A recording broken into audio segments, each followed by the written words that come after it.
Did you know that Jezebel was a Phoenician princess? Oh, yes, ladies and gentlemen. We're going to talk about Ahab and Jezebel because you guys know that I have been thinking a lot about Jezebel because I believe she is running rampant today. And it's actually quite funny that I mentioned this because the other day I was speaking with a man of God, and he was saying, which I thought was a really interesting take from a grown man, that Jezebel makes men afraid. And I thought, fascinating. True, because obviously Elijah, after he dealt with her, was asking the Lord to take his life. Ahab never recovered, ended up dead long before she did, and she wreaked havoc. So I'm like, okay, men can't hit women, supposedly. So someone's going to have to do the throwing of the hands, and it's going to have to be me, I guess, because I'm not going to sit here and just tolerate this malarkey anymore. And especially because Jezebel is so rampant in the church. And by the way, this is why we're seeing all this stuff. You see all of these secrets that these people are having, these secret demonic activities that they're doing behind the scenes. You're going to see how it's giving Jezebel. It's all giving Jezebel and the Jezebel spirit and the spirits that came with her from where she comes from, being a Phoenician princess. Now, I'm going to unpack some things in this video, so buckle up, you guys. This is going to be a good one, and I've been waiting for this, and all of this started as a result of a dream that I had, which then led me to do a deep dive of research, and you guys won't believe it. You guys won't believe it, because all these claims that I've been making about how I believe that, you know, the days of Noah, the giants and all of this, and the demonic spirits, where demons come from, myths and fables not being really being myths and fables. Yeah, I'm starting to have more and more proof in favor of my theory, which you're going to see here today. Okay, sorry, I'm tapping my notebook because obviously I've got my notes here. So let's start with this. We've got Ahab and Jezebel. Now, in the Bible, obviously, you know, they get married. Ahab is like, I think the sixth, is he the sixth man, the sixth king on the throne of Israel? Yes, the throne of Israel. Because here's the thing. Now, this is another really interesting thing that where I talk about division. Because I actually believe that division is the devil's most... Oh, I need to make a note of this. I actually believe that division is the most important strategy of the devil. And I said this because of Adam and Eve. And I've been going through the stages. And I want you guys to see this. So we have Adam and Eve, man and woman. Then we have brother and brother. Then we keep going, right? Then we see, where did we end up next? Oh my goodness. Well, actually, the first division is between man and God, actually. Anyways, fast forward, we have the people of Israel are now having problems as well. So we are now at the point where even in Israel itself, at this stage, it's split into two. You have Israel and you have Judah, because there's a civil war going on amongst the Israelites. So this is what I'm saying is insane. And the reason why this is insane is when you guys hear the unity that exists in the kingdom of darkness with the powers that Jezebel came with. Because her and Ahab, so Jezebel was a Phoenician princess of Tyre, right? Which is part of the Phoenician areas, right? And one thing that I found fascinating is that the gods that she came with and all these gods that they believed in, they would go in pairs, these gods. So there would be like the female and the male counterpart of these gods that would work together. So from Tyre specifically, where she's from, the god that was from there is called, Melkart, who's considered king of the underworld, right? That is the male portion of this. Now, this is where it gets interesting, and I'm going somewhere with all of this, you guys.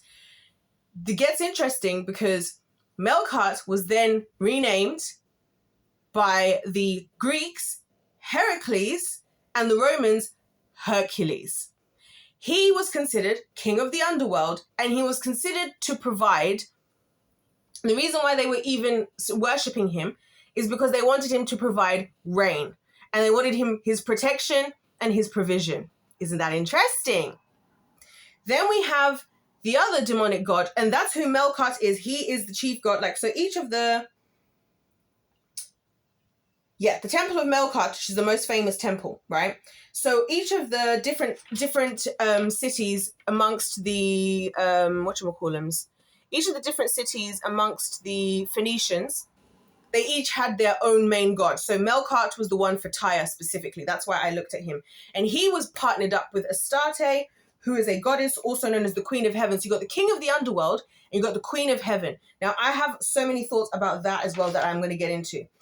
Who else was Astarte known as in other stories? Well, according to the Romans, the Greco-Romans, world, Aphrodite, Artemis, and Juno.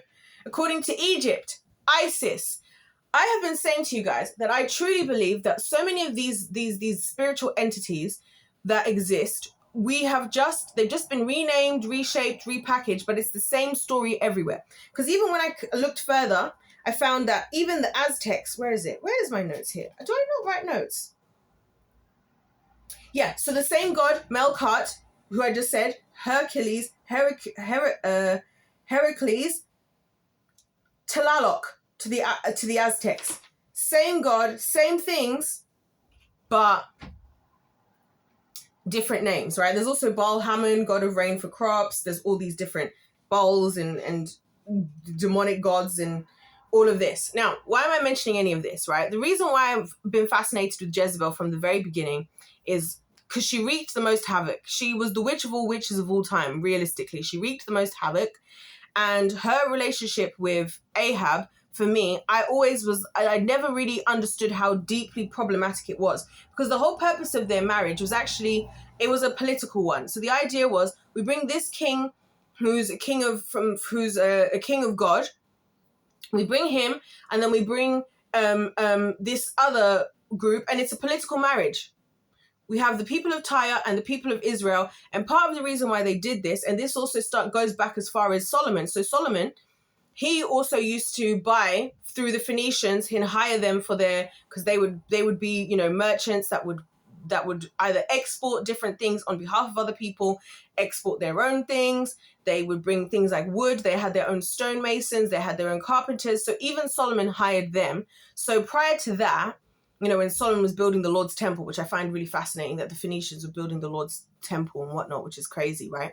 So, and Solomon paid them and everything, paid them well. He's like, I'll pay you whatever you ask. I'll make sure that you're looked after. I just need your help with this. So all a part of the business and the trade and all of the stuff that was going down at the time. The Phoenicians, that's why they were such an important people, because especially for where they actually were, which you can go and Google the maps over the years of where the Phoenicians were at various amounts of time. They were a big part of trade, and they're also where our alphabet, the alphabet that comes before our alphabet, which is it the Roman alphabet? Yes, comes from. It's because of them. So much is because of the Phoenicians. So I've had a fascination with them. I've also had a fascination with them because I believe that the fact that they were sea merchants, they were traveling over the seas, is something I think was going to become very important. I don't know what the significance is just yet, but I believe there is one, because I believe that it's to do with, I believe their riches, their power, their trade is something to do with them and the sea. Because why? Well, when the flood came for Noah, and guys have heard me say it before, that the Bible talks about how every creature that breathes through the nostril was killed. So technically speaking, not even technically speaking, this is what the Bible actually says. Let me get my Bible here. Anything that doesn't fit into that category has kind of existed since before the times of Noah. And that's why I believe that the ocean and the seas is actually where the enemy is really working real hard. So let's go back to this. Hold on a minute. 1 second. Now, guys, I didn't intend on reading this, but I just so happened to literally open on this Elijah flees Jezebel. I want you guys to hear how insane she is, right? So this is 1 Kings 19. Ahab told Jezebel all that Elijah had done and how he had killed all the prophets with the sword. Then Jezebel sent a messenger to Elijah saying, "So may the gods do to me, and more also, if I do not make your life as the life of one of them by this time tomorrow." Then he was afraid, and he arose and ran for his life and came to Beersheba, which belongs to Judah, and left his servant there. So he's actually left Israel. which is good that I just mentioned that. Ooh, let's keep reading. Maybe the Lord is going somewhere with this. But he himself went a day's journey into the wilderness and came and sat down under a broom tree. I can't believe that I just opened this page by chance. I wasn't even going to Kings. Anyway, and he asked, it wasn't chance, and he asked that he might die, saying, "It is enough, O Lord, take away my life, for I am no better than my fathers." And he lay down and slept under a broom tree, and behold, an angel touched him and said to him, "Arise and eat." And he looked, and behold, there was at his head a cake baked on hot stones and a jar of water. See how the Lord responds when we're going through tough times. Unlike the world would just be just starting to tell Elijah about how everybody else is going to feel. And he ate and drank and lay down. And the angel of the Lord came again a second time and touched him and said, "Arise and eat, for the journey is too great for you." And he arose and ate and drank and went in the strength of the food 40 days and 40 nights to Horeb, the mount of God. This is good.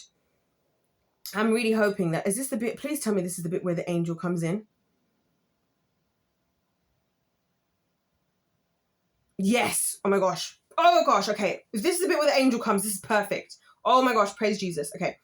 Verse 9. There he came to a cave and lodged in it. And behold, the word of the Lord came to him and he said to him, "What are you doing here, Elijah?" He said, "I have been very jealous for the Lord, the God of hosts, for the people of Israel have forsaken your covenant." Listen to that. "They have forsaken your covenant, thrown down your altars, and killed your prophets with the sword. Even I only am left, and they seek my life to take it away." So see what happens when Ahab gets into this relationship with Jezebel. This is the Lord for sure. When Ahab gets into this relationship with Jezebel, right? He is supposed to be a king of Israel. This is why I feel like Ahab and Jezebel are representative of the world that we're living in today, to be honest with you. We have these Ahabs and Jezebels, right? These Ahabs, the men not doing what they're supposed to be doing, right? And then you have these wicked women, and they partner together for some reason that is beyond my understanding. And then what ends up happening is, let's be honest, guys, I'll be very real. Let's just get to the point, yeah? When it comes down to it, when it comes down to wickedness, I've said it before. If we want to do wickedness and we want to do a competition of wickedness, women are going to win every time. We are more heinous. There's so many more reasons why women are going to win when it comes down to wickedness. That's why you don't even entertain a wicked woman in the slightest. You do not entertain, you do not think you have the wisdom and the knowledge or the nothing. You do not. Not as a woman, not as a man. Right? So here Ahab has been outranked, basically. And what has happened is he has opened his people up to now be killed and have all of this going down because he decided to marry the Phoenician princess. For what? For a business deal. Not smart, right? Verse 11. And he said, "Go out and stand on the mount before the Lord. And behold, the Lord passed by, and a great and strong wind tore the mountains and broke in pieces the rocks before the Lord. But the Lord was not in the wind.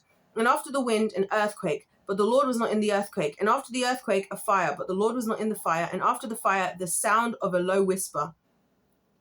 And when Elijah heard it, he wrapped his face in his cloak and went out and stood at the entrance of the cave. And behold, there came a voice to him and said, 'What are you doing here, Elijah?' He said, 'I have been jealous. I've been very jealous for the Lord, the God of hosts, for the people of Israel have forsaken your covenant, thrown down your altars and killed your prophets with the sword.'" Your people, listen, the people of Israel. The people of Israel. So God isn't ever, like, this is what I'm saying. It's the same thing we're seeing in the church today. God isn't saying that. God is always addressing his people first and foremost. That's why you're seeing what you're seeing in the church today, because God is like, my friends, you think that P. Diddy and Epstein and all these people are going to be getting exposed, and you people are not, who you falsehoods are not going to be exposed. That's why I relate to Elijah a lot. And it's like you're going to God and it's like, look at what your people are doing. Look what people are doing behind the scenes. You wonder why these people are doing the types of things they would do to these gods. The same stuff, all this these sacrificing and all these rituals. Do you know that they used to do to this demon god, Astarte? Where have I written it? People did this sacred prostitution to gain her favor. Sacred prostitution. So much of the behavior that we see today in men and women, whether people are aware of it or not, they are actually doing they are enacting the very behaviors to enact these gods. And the thing that I find the most fascinating is that you've got the king of the underworld, the queen of heaven, the Queen of Heaven, Astarte, her whole thing is procreation and fertility and love and war. Those are her little sectors, which I find fascinating again, because it seems like it's like, anyway, we won't get into it just yet. So the people of God, this is what's happening. And then where are we?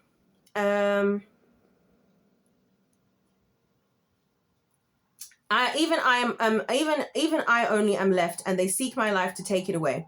And the Lord said to him, go, return on your way to the wilderness of Damascus. And when, that's so crazy, because then Paul also goes through Damascus. It's crazy. And when you arrive, you shall anoint Hazael to be king over Syria.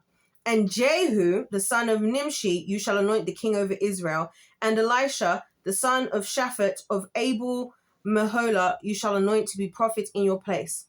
So here God is like, okay, cool. I've heard you out. We're going to need to do something new here, because the people who are currently having to deal with this situation, they ain't ready. They ain't ready, and they're being outranked, and they've been taken out by an enemy they didn't realize that they were facing.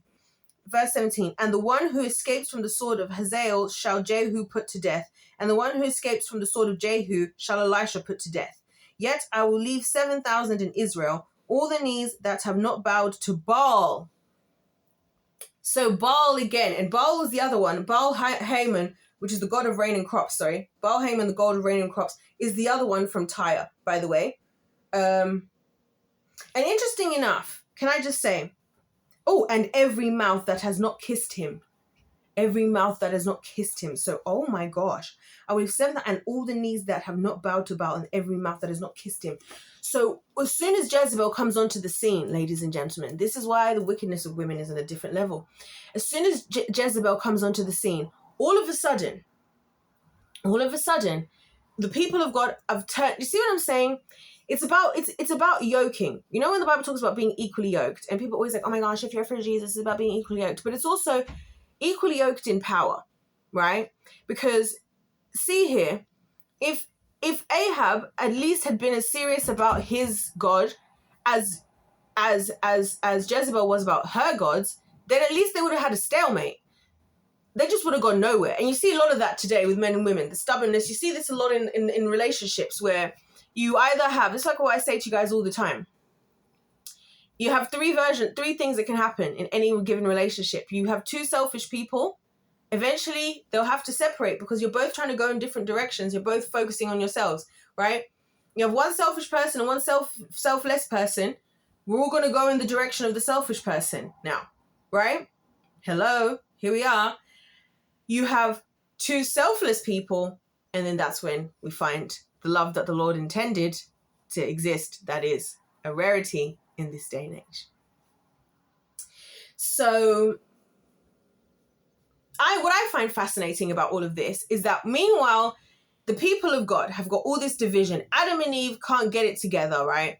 And everything that happens after that, Jacob, Rachel, and Leah, all of that, and the servants, and now the people of Israel have split as well. So now where there was supposed to be all the 12 tribes living as one in Israel, now Judah is a separate state to Israel, and they have a civil war going on situation. But meanwhile, in the kingdom of darkness, and this is my point, the kingdom of darkness has got more unity than us. You've got all the gods pairing together. You've got Melkart, I believe, king of the underworld, pairs with Astarte, to the extent that in Tyre, right, in this temple of Melkart, right, which is the most famous temple, there's actually two chambers. Listen to this. There's two chambers. So with two entrances, one is for men, one is for women, with separate courtyards dedicated to each gender's deity. So even there, they have order. The women enter through this temple. Can you see what I'm saying? Enter through this temple to go and worship Astarte and go and do whatever they're doing. And the men enter through this. And then all of the list, you can go through them. I've only started with these two. There's a whole bunch of Phoenician gods, right? Baal, Haman.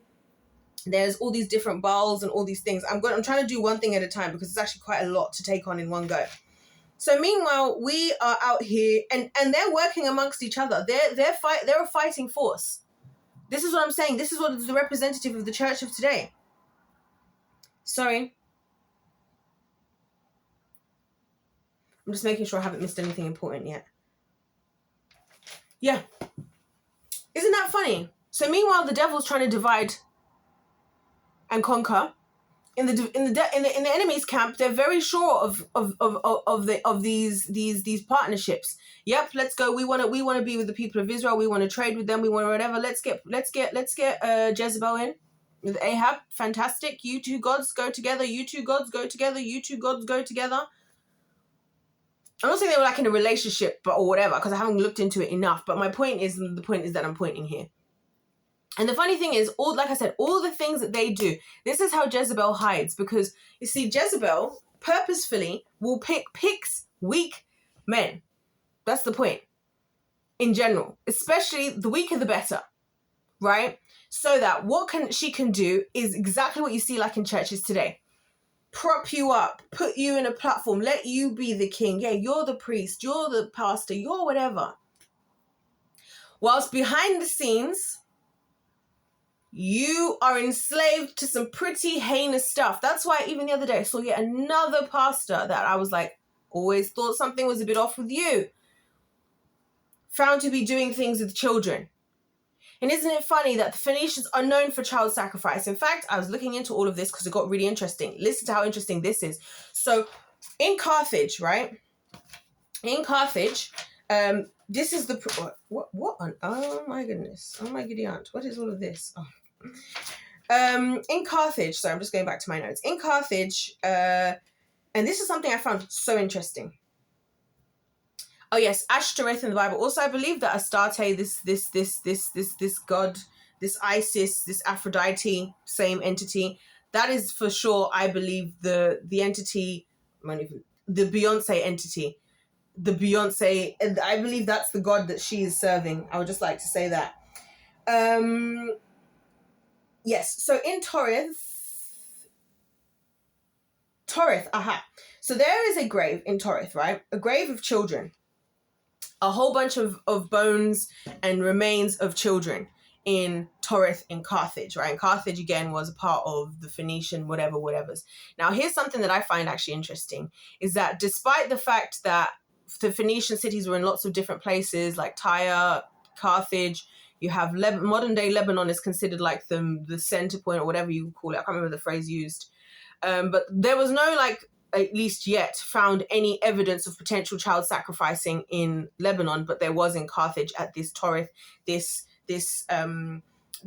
like essentially massive grave with babies' bodies. Now, people try to say, and this is again where science doesn't want to address things for what they are, because we think with our human understanding rather than... Scientists do this more than people realize, where they don't like the thing that they're seeing, so they'd rather just find something else to be the answer, because the thing that's actually in front of them, they don't like it. So this like, well, it can't be that because that doesn't make sense to me. And then it's like, but it's not about whether it makes sense to you. It's about whether it's that or it isn't. But that's just how science is, okay? Just so you know, heads up to all the people out there who think, oh my gosh, I'm going to trust in the science. Listen, the scientists, if they don't like something, they don't address it, right? But in this Torith, right, and I was looking at it, I got to see the graves and everything. And in one day, if the Lord allows me, I'm going to go and travel to these places, by the way, because I need to see this stuff for myself. Because one thing I'll tell you guys I've learned, winning team, winning strategy, is you can't really take people's words for what it is, because everybody's giving a statement, even scientists, even archaeologists, based on their opinion. So a lot of times they'll be like, oh, we think they were exaggerating, because the Romans said that the people from Carthage and all these Phoenicians were doing child sacrifice.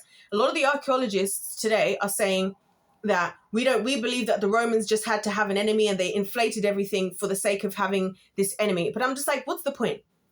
What would be the point? I don't think the Romans did that, because the Romans also did sacrificing, human sacrifices, albeit that they did less human sacrificing, less, like it was a lot more fewer and far between, as in like it might be a couple of adults, whatever. Whereas it seems in places like Carthage, like here, I can't remember how many children were found. And it was found that they did this in 3 parts of a particular season of the year, which was the drought season. So obviously they're doing this because they're trying to pray to the gods for rain for the crops in the upcoming seasons. And so what they would actually do with these children, because they found in the inscriptions, this is what I'm saying, I even have now screenshot the Phoenician alphabet and everything. They found in the inscriptions, right, that these children on their like death, on their grave, whatever you call them, grave boxes, I don't know what they're called, right? It would literally have it would be like me being like, Susan, and Bill, parents of Tom, sacrificed Tom, age 3, to the god of rain, Baal Hammon, knowing that your provision is perfect. And like, this is what these things said. Like, this is where real life sacrificing, because that's why when people try to, like, a lot of people try to nitpick at this, and I find that whenever you hit the truth, that's when there starts to become all of this division and all of this speculation. When it's a lie, everybody can agree upon the lies. When somebody hits a truth, that's a big monumental truth. And also, my real theory is, if I can be completely honest, I just think that the Romans as a people were not as heinous as what I know is some of the things that would have been going down in some of the places like Carthage, and would have had different circumstances. Because as somebody else pointed out, and I can't remember where I even read this, that like, obviously the difference in people's circumstances changes your desperation. So people would be sacrificing their kids in advance out of desperation, thinking like, also somebody else said that, thinking that like, oh, we need to make sure that we're in the right position, because if the rain doesn't come, then we're not going to eat. I find all of this stuff so interesting, particularly the obsession with the rain and for the crops, and then also the procreation, because it brings me back to Adam and Eve and how God truly is the most high and God truly is the smartest. Because what were the two things that Adam and Eve got hit with as part of their consequences? The Bible says that Adam shall provide for his family by the sweat of his brow, right? By living paycheck to paycheck, by having to work really hard in the ground to get stuff out of there. It wasn't supposed to be like that, but now it is, right? And Eve, what? Pain in childbirth. Provision, procreation. And yet here are the gods that everybody is obsessively, literally killing their own children in order to, or being sacred prostitutes and all this stuff in order to be able to,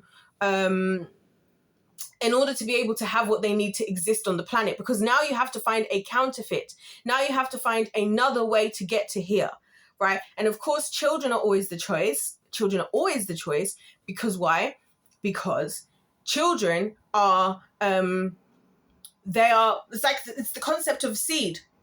A seed, something that can become anything. The most precious thing to God. Like the Bible literally says, better that you throw yourself in the ocean with a millstone tied around your neck than harm one of these little ones. That's how God feels about children. He's like, better you throw yourself into the sea with a millstone hung around your neck than you hurt one of these little ones. So that's what's crazy for me about all of this and this child sacrificing, the Jezebel coming from this frame of reference as a Phoenician, marrying Ahab, what we see in the church today, all these sexual sins, and how it's like, why is it not that we're finding out that these pastors and priests and people were just smoking marijuana behind the scenes or something and not telling anybody? Why are we not finding out that they've got a gaming addiction? And they've been, in their marriage, they've been struggling because all they've been doing is playing games for 8 hours. Why is it always the children or somebody else, men and women, even grown men and women? Because men and women all are experiencing this, I believe, of all ages, of all races, of all everything, right? And it's always some weird sexual things. Because these are the things, just like I say to you, the opposite of everything is opposite in the kingdoms. Whatever you do for God, the Satan wants you to do the opposite. That's how you pledge your allegiance. That's why God is like, whoever hasn't bowed a knee to Baal, there's no ifs and buts. There's no, are you sure? Or maybe you didn't, or maybe you did. There is, you're either there or you're here.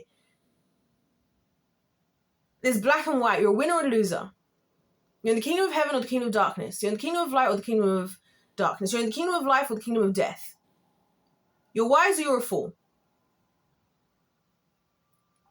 You see what I'm saying? You follow this, or you follow the laws of Satan. Do what thou wilt. Law of Satan. Do whatever you want. Right? And so this is what I think is crazy. So I look at the world today and I think, well, Satan's done a great number, because you know what he did? He perfected, you see what he did with Jezebel? He did with Jezebel what he didn't do with Delilah, right? Delilah was like, okay, she bold-faced, brazenly came out and decided to go and like, you know, go against Samson and then go and snitch and then come back. It was all very much in his face, right? And in the faces of everybody. Jezebel, she works in secret. She works in secret, and she works in such a way that people don't even recognize her because they tolerate her. And let me tell you guys, let's talk about spiders for a second, because I absolutely hate spiders, right? And my relationship with spiders over the years, up until even the exact situation that happened yesterday, which I'm going to tell you about in a second, and the way that people react to that versus what I've seen and what I now understand shows me everything I need to know about why we're so defective now as humans, right? And so people always say to me, spiders are more scared of you than you're scared of them. You should not be scared of. And now I have my issues because I've realized now that I always see the spiders, because I grew up in this town that is literally carved out of a forest. So they're actually everywhere all the time. Because when I was living in London, I barely saw any spiders. But being here, oh my gosh, through the summer like now, I know it's the horror for me, right? People always say, usually they're more scared of you than they're scared of you. But I'm like, but the older I get, I'm like, you've got a flawed wisdom here, because first of all, you're not scared of something that wants to attack you when you're asleep, when you're not paying attention, like a snake, and pierce you with, hold on, I know the definition difference now. Bear with.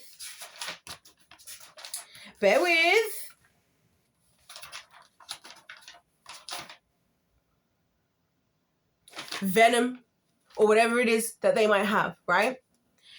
Get you while you haven't seen them, be disappeared by the time you awaken, and then you wonder how you got hurt in the first place.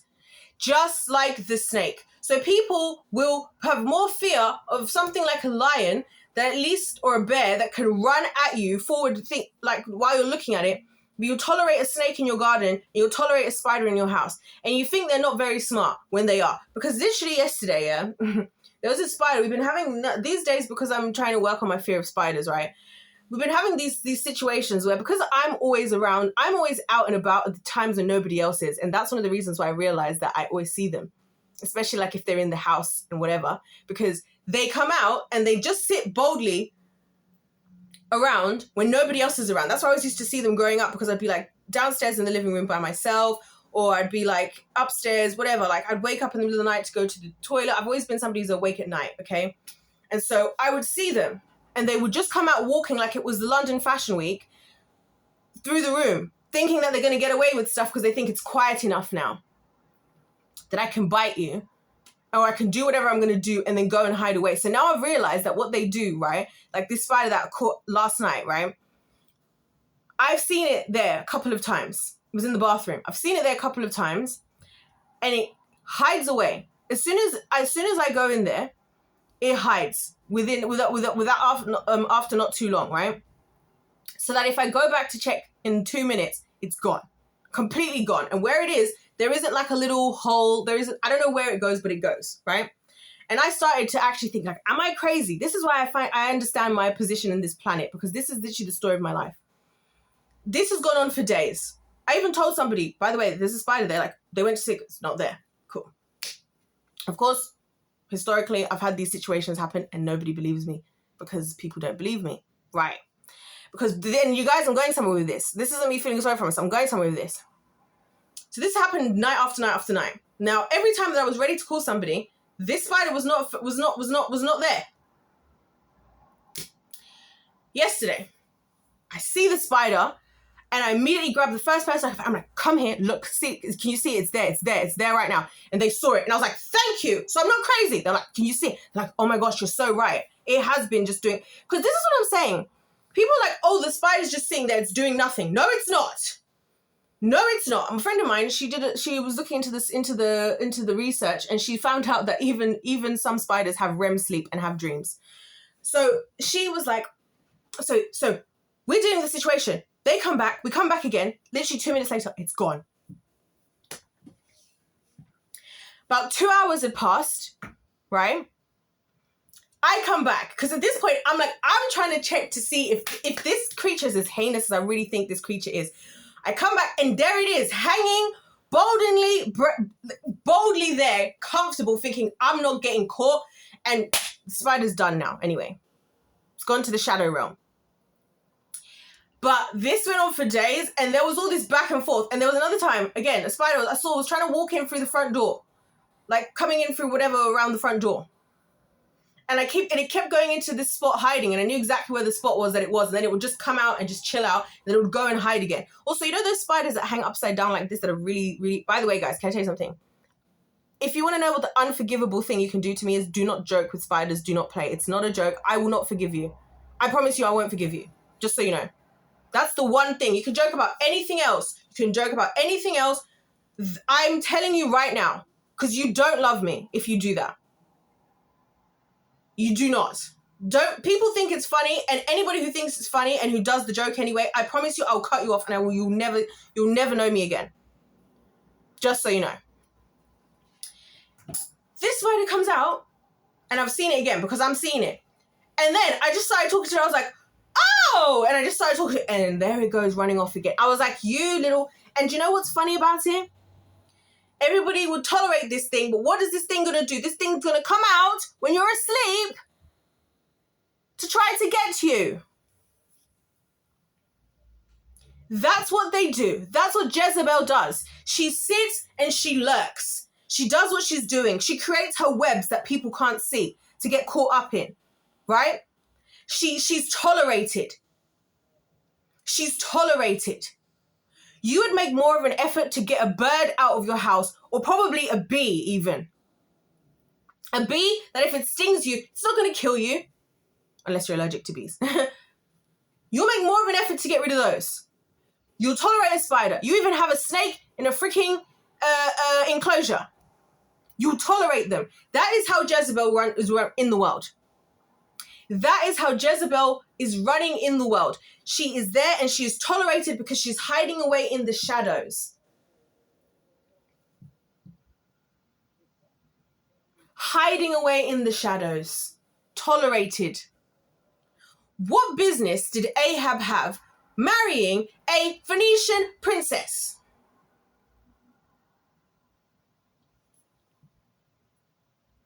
Who serves other gods? When your God said, and you would have known this because you're the king in Israel, and you would have already had at least the Torah written by Moses. You shall have no other gods but me. And then you now marry. And what does the Bible say? And a man and woman shall come together and become one flesh. So whose God is it that we serve now? Because we're now one. We are one now. We are one flesh now. So whose God is it that we serve?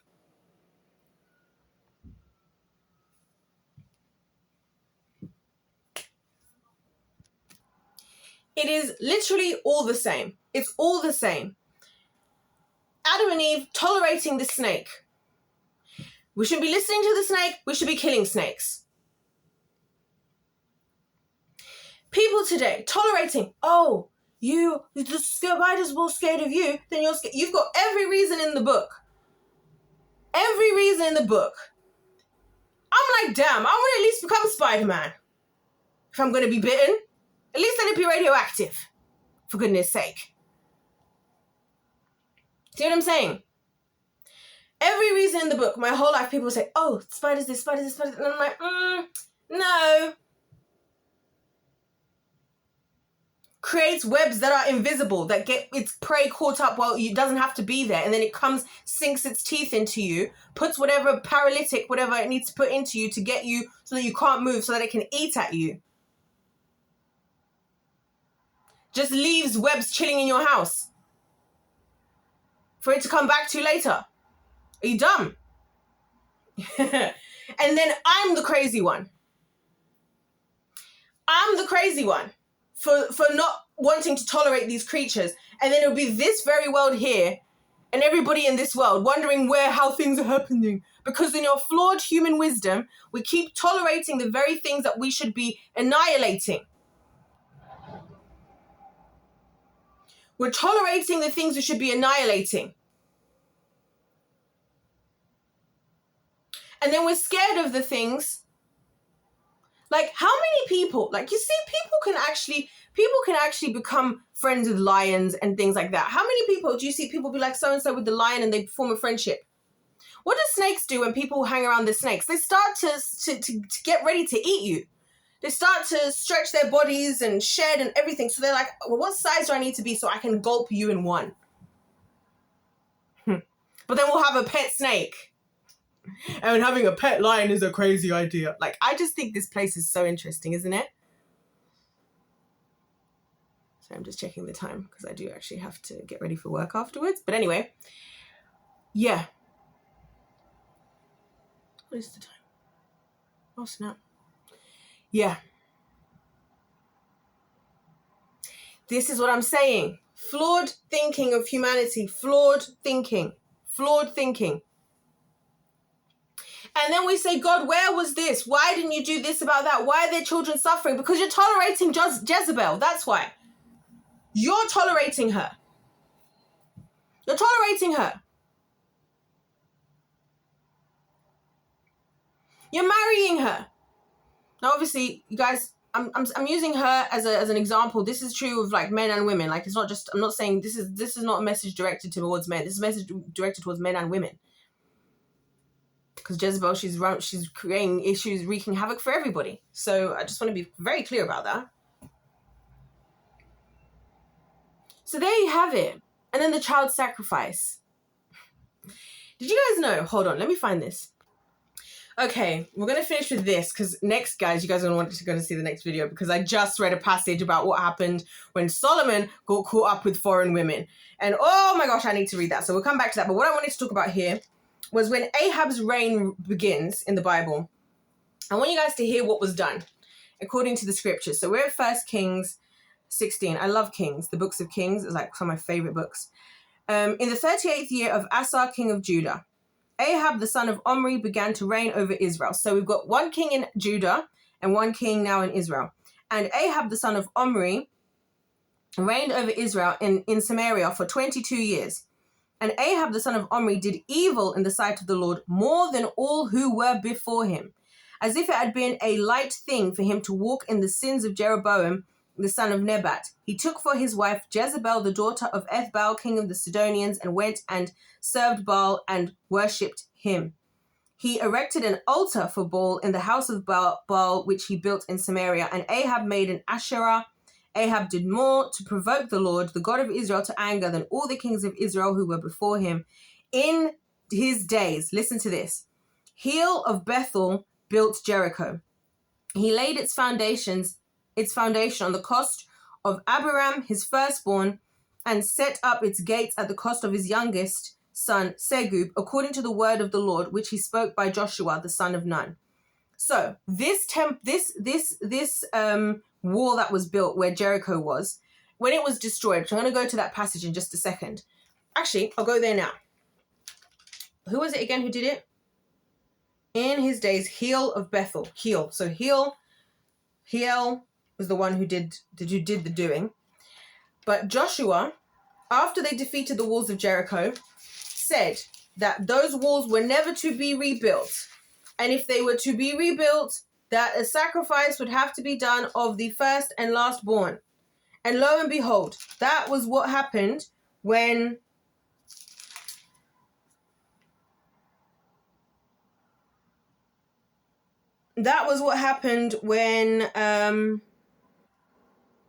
bear with me, guys. Here it is. It says Joshua 6:26. Joshua laid an oath. So this is after they defeated the walls of Jericho. All the stuff is going down, yada, yada, yada. The city fell. Rahab did what she needed to do, yada, yada, yada. It says, Joshua said an oath on them at that time, saying, cursed before the Lord be the man who rises up and rebuilds this city Jericho. At the cost of his firstborn shall he lay its foundation, and at the cost of his youngest son shall he set up its gates. So the Lord was with Joshua, and his fame was in all the land. So it was agreed upon that a child sacrifice of the first and last born of whoever was doing it was required for them to rebuild these here walls. where we now see everything I've just been talking about in this video. Isn't that fascinating? So what I would just say is my finishing thoughts, and then we'll go on to Solomon in the next video, right? Is that when God says you shall have no other gods before me, and all of this stuff that God is saying, and calls us adulterous. I mentioned in another video, I don't know if it's this video or another video, that the Lord refers to us as adulterous. This is what I'm talking about.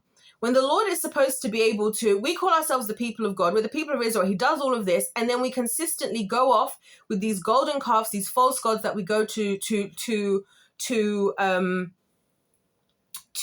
involve ourselves with, and then we find ourselves in a position where we then have to deal with the consequences, which is either sacrificing children and all sorts to get the other gods to help us, right?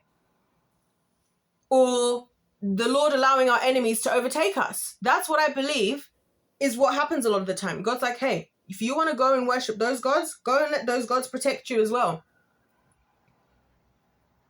Go and let those gods protect you as well. It's crazy. It is absolutely insane. And this is what people were doing. This is what people were doing. This is what people do to this day. I believe that people are sacrificing children for real this day. And I did a whole video, which is now re-uploaded, on the levels of child sacrifice, because it's not just the ultimate thing that people think of, like, oh, taking somebody on a mountain somewhere and like slitting their throats, although that is something that was done, and many things that I'm going to be talking a lot more about. But it's also, watch the video. Just watch the video, because I break it all down in that video. From all the levels. The most basic level is as soon as you put something else to gain ahead of what's best for a child. That is when you start in the realms of child sacrifice. And then it gets to the extremes, of course. So maybe the Lord knows what he's talking about. Maybe, just maybe we are the ones who keep turning away from God. Notice how even in there it says that he did evil in the sight of the Lord. We're going to see with Solomon, because I like how this passage of Solomon starts, and it starts with how basically Solomon was just living life too good and he got caught up. And I've been saying that I want to know what happened with all these 700 wives, 300 concubines. Well, it turns out that the scriptures is about to tell us. So if you guys want to hear about that, stay tuned for the next video. If not, if life's a game, let's play to win. Don't forget to subscribe if it's your first time. Welcome to the team. Guys, there's so many things. Like when I tell you that everything is so clear, all I'm doing is just adding proof and from history and from the Bible to things that I already know and see. So I love this. Buckle up, ladies and gentlemen. Anyways, if God loves you, I love you. I'll see you in my next one.